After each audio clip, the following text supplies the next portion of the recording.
Michel a pris soin d'enlever les lunettes de son camarade lors du retournement, de manière à ce que les lunettes ne se retrouvent pas toutes tordues, et pour éviter de blesser. Maintenant, Michel reste à côté de son camarade, va lui tenir la main, faire un contrôle permanent de la ventilation et lui parler. Car une personne qui est inconsciente, en fait, entend encore plein de choses. Donc c'est vraiment important que la personne qui est au sol sente une présence et qu'on lui parle tout le temps. Voilà. Un peu la vocation du sapeur-pompier, d'aider les gens, de rendre service, et puis bon, une tradition familiale, puisque mon papa était aussi pompier volontaire à Livron. Et voilà, c'est comme ça que j'ai intégré le corps des sapeurs-pompiers de Livron.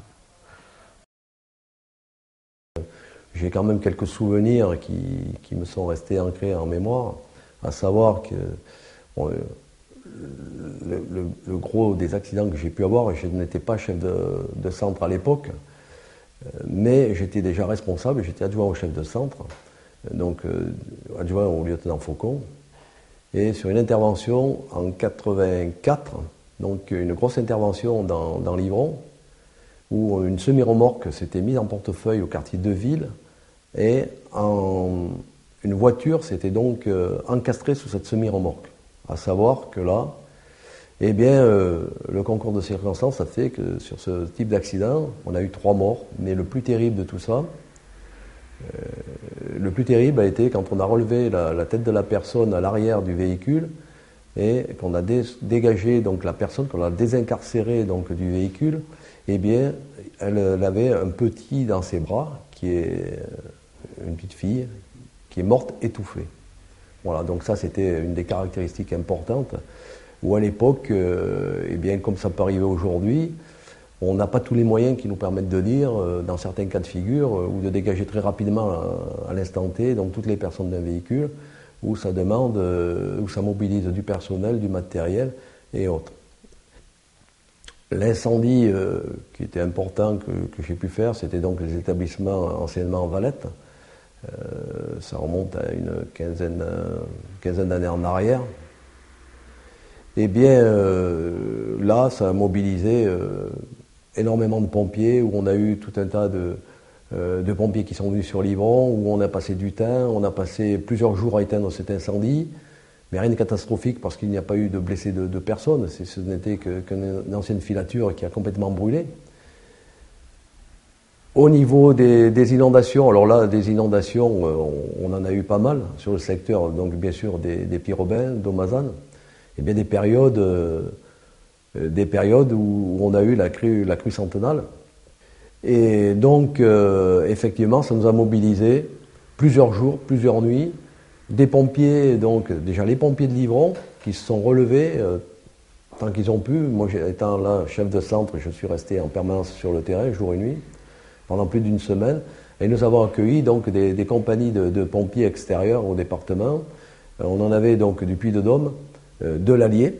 En gros, on avait 140 pompiers sur le secteur de Livron, et ça fait partie des interventions très importantes sur le secteur, où on s'est payé des frayeurs, d'importantes frayeurs au niveau donc du Rhône, du fait de la rapidité donc de la crue, de la rapidité donc des remous, où on a eu à un certain moment donc un bateau donc du département donc du Puy-de-Dôme qui était en déperdition, et un hélicoptère donc a dû le rechercher. Ils ont été pris par le courant, mais bon, tout le monde, l'équipage, pompiers, s'en est bien sorti, s'en sont bien sortis. Ils avaient l'expérience, peut-être pas tout à fait avec le bateau qu'ils avaient entre leurs mains, c'était un Zodiac, donc trop léger pour le courant d'eau, mais ils s'en sont bien sortis. Donc c'est une intervention qui s'est bien terminée pour eux.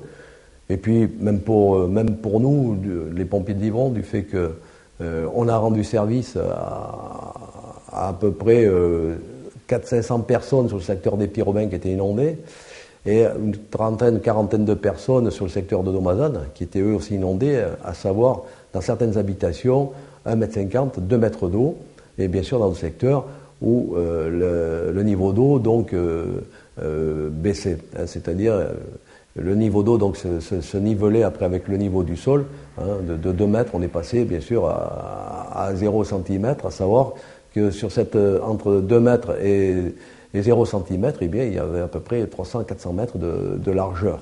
Hein. Donc, ce type d'inondation se renouvelle donc assez souvent. J'espère que, malheureusement ou heureusement, je fais partie des plus anciens du corps des sapeurs-pompiers en tant que des années de présence au corps. Et s'il y a des jeunes qui veulent nous rejoindre, c'est avec grand plaisir qu'on veut les accueillir et leur donner le goût de participer à nos activités et surtout de ne pas oublier qu'on est là pour les autres et rendre service aux autres.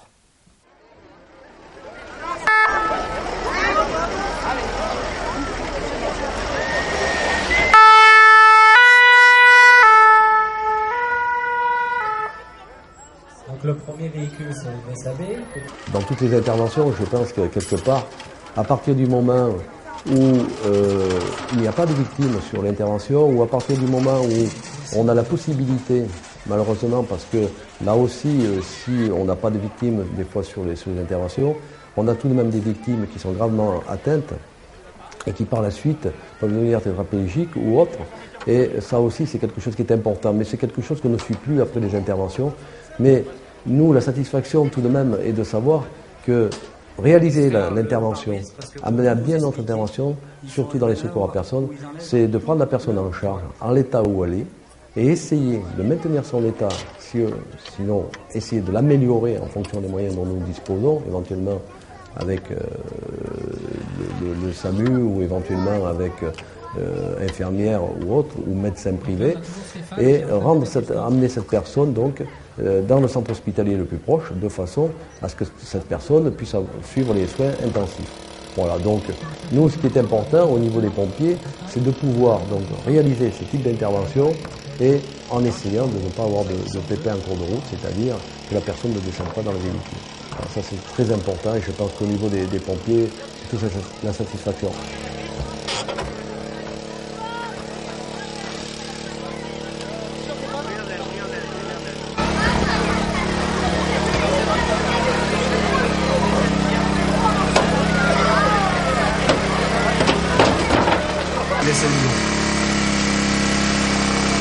Prenons en charge Mike, 30 ans. Celui-ci, inconscient suite AVP, VL contre VL. Actuellement conscient, ventile, circule. Présente une tension à 13, un pouls à 111, saturation 100%. Celui-ci est incarcéré dans le véhicule.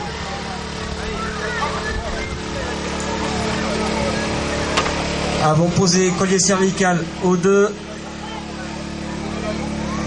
Bilance complémentaire dans 20 minutes. Et en contrepartie, c'est une intervention plus heureuse qui me vient à l'idée. En décembre, il va y avoir une quinzaine d'années maintenant, le petit doit avoir une quinzaine d'années, on a été appelé pour un accouchement en urgence, 5 janvier, quelle année je ne sais plus, je crois en mémoire. Et la petite dame de 20 ans, donc elle était sur le canapé quand nous sommes arrivés et elle a commencé à faire les os, donc, et nous on a procédé à l'accouchement. Donc ça c'est une heureuse nouvelle pour la famille et puis on a pris des initiatives qui sont peu des initiatives en fait qu'on ne pensait pas prendre mais dont on a été obligé de prendre parce qu'il n'y avait ni médecin ni infirmière sur place. Et donc on a procédé à l'accouchement. Le bébé et la maman, le bébé est bien sorti, la maman donc se portait bien, le bébé a pleuré, etc. Tout allait bien. Et ensuite, bien sûr, l'équipe du SAMU est arrivée avec une couveuse et le véhicule pour médicaliser la maman. Donc c'est une affaire qui s'est en fait bien terminée. Donc voilà. Le chef d'AV du VSAB a une ACT, donc c'est une attelle.